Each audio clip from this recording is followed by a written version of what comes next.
Paano kaya to? Huwag mo ang galawin yan.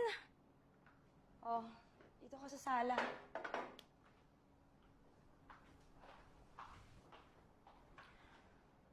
Maaga ako pumapasok.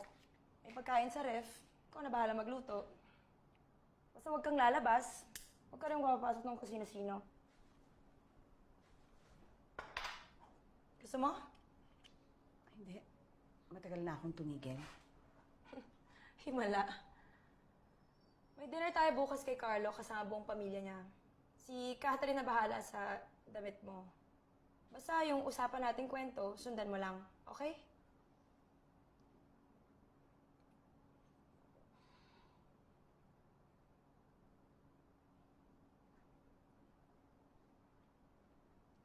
Ang dami mo namang plake.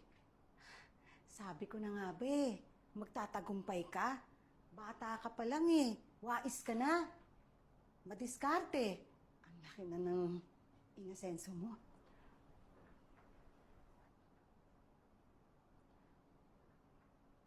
Alam mo, delikado tong hangdan na to.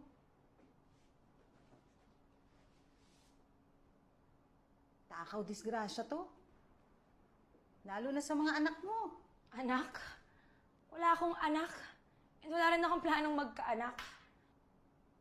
Naisip ko lang naman. Bakit? Wala namang hagdan yung tinirhan natin dati, ha? Pero yun yung pinakadelikadong lugar na natirahan ko sa buong buhay ko. Anak, Huwag mo akong tawaging anak. Ni minsan di mo ako naging anak. gusto ko lang naman magkaayos sana tayo. Huwag na nga natin pahirapan ng isa't isa. Nakikitira ka na nga lang dito eh. Huwag ka na mag-ilusyon na may maayos.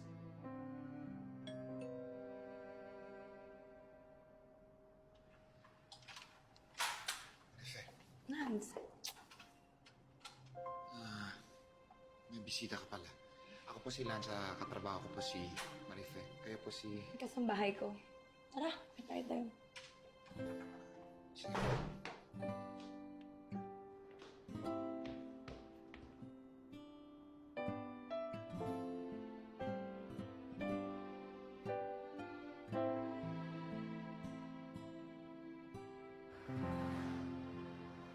Ano ba?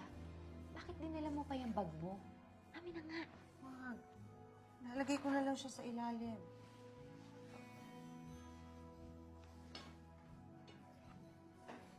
Okay yan ang parang Hi! No, you sit down. You sit down for breakfast. Hi! Good evening. You must be Judith? Opo, siya po ang ano, yung... Hi! Hello! How are you? Finally, we have met. Judith, by the way, Carlo. Yes po. Magbeso ka dito sa future mother-in-law mo. Ay, honey?